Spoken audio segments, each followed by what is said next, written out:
Hello children. Today we will discuss chapter 3 of political science, that is second part of the chapter electoral politics. In today's discussion we will cover the following subtopics: nomination of candidates, the process of election campaigning, polling and counting of votes, what makes elections in India democratic, election commission, its powers and functions, popular participation of people, acceptance of electoral outcomes, and challenges to free and fair elections. In the last class, we had discussed about assembly elections in Haryana, wherein we discussed the need for having elections, the minimum conditions that are required for a democratic election, the merits and demerits of political competition, electoral constituencies, the system of reserved constituencies, what is a voters list, and why it is important for elections. Today we will begin with nomination of candidates. A person who wishes to contest in the elections needs to fulfill certain criteria. Anyone who is a registered voter, aged 25 years or more, can become a candidate in the elections. There are restrictions, although, on criminals and people of unsound mind. So, a political party nominates its candidates and gives it the party ticket, which enables the person to contest in the elections. Political parties nominate their candidates who get the party symbol and support. He or she fills a nomination form and gives some money as security deposit, and this form is examined and scrutinized by the election commission before it is finalized. According to the directions from the Supreme Court, every candidate has to make a legal declaration giving details of serious criminal cases pending against the candidate, details of the assets and liabilities of the candidate and his or her family, and educational qualifications. Once all this information is made public, people can make better choices. We see here that although the candidates mention their educational qualification, there is no set criteria for candidates regarding educational qualification. It is not relevant here because an MP or an MLA should have the ability to understand people's concerns, their problems, represent their interests, and find out solutions for the same.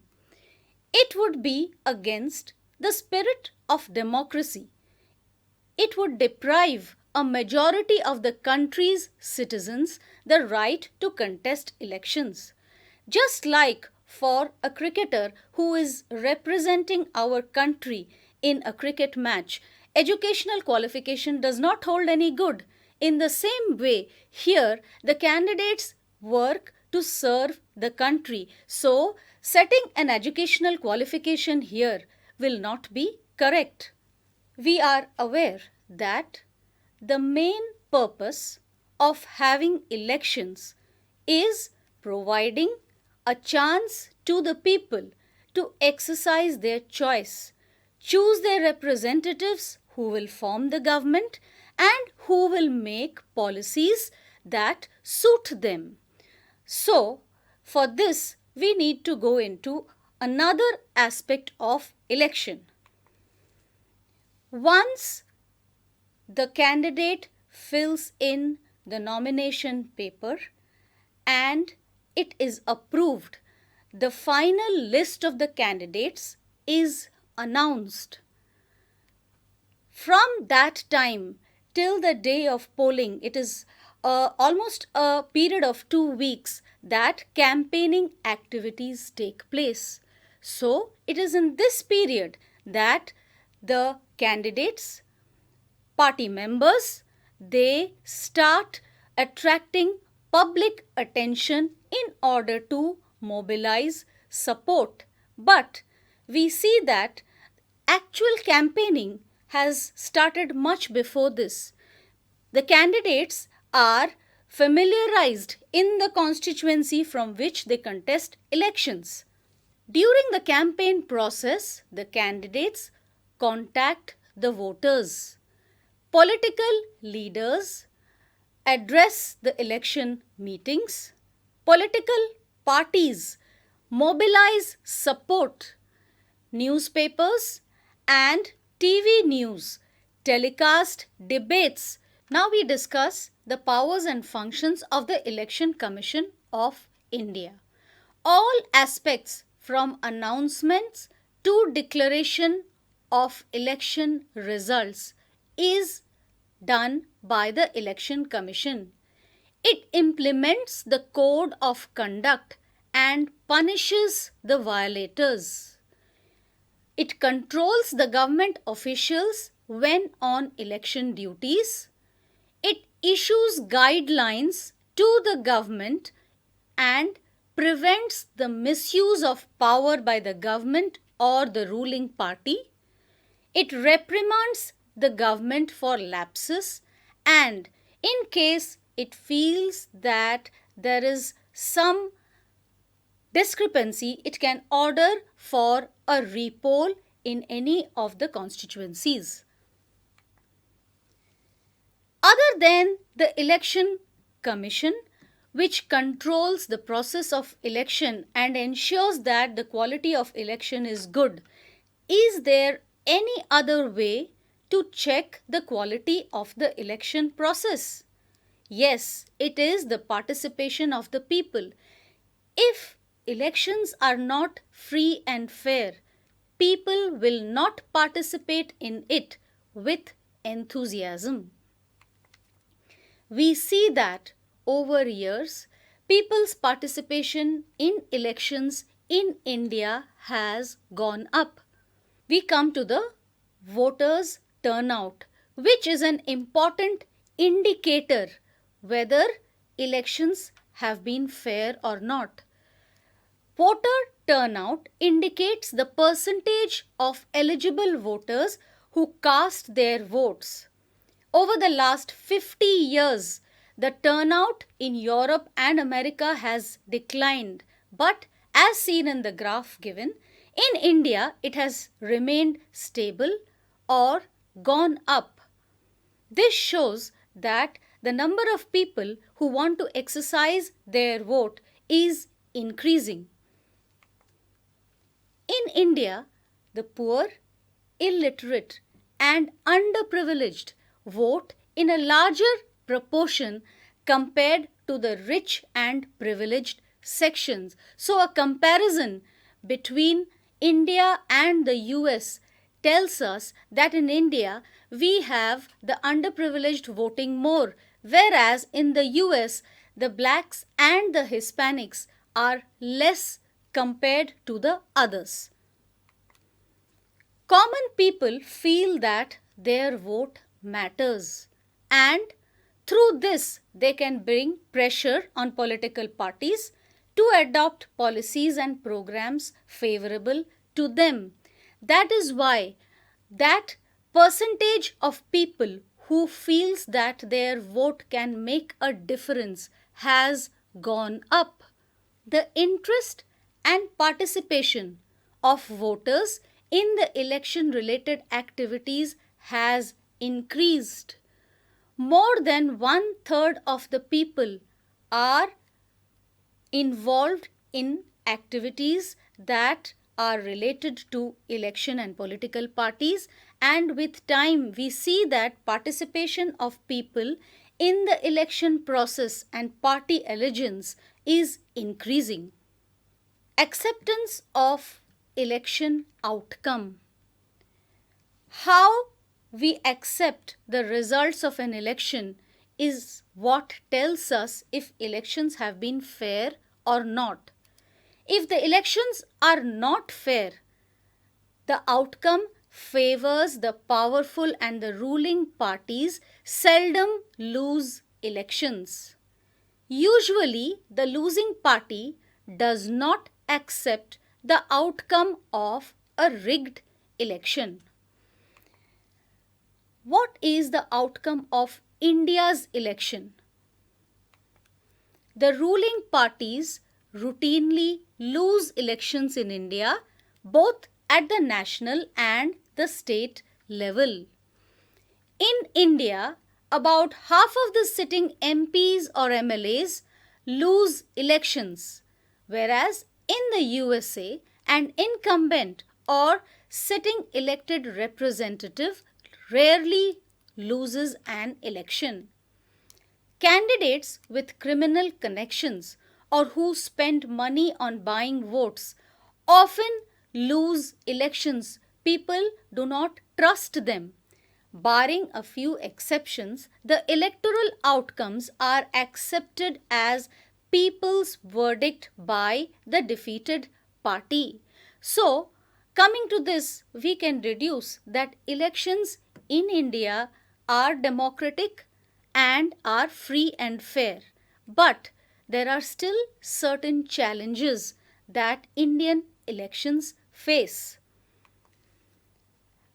Do the elections provide a level playing field for everyone? Here, everyone refers to the different candidates and the different political parties.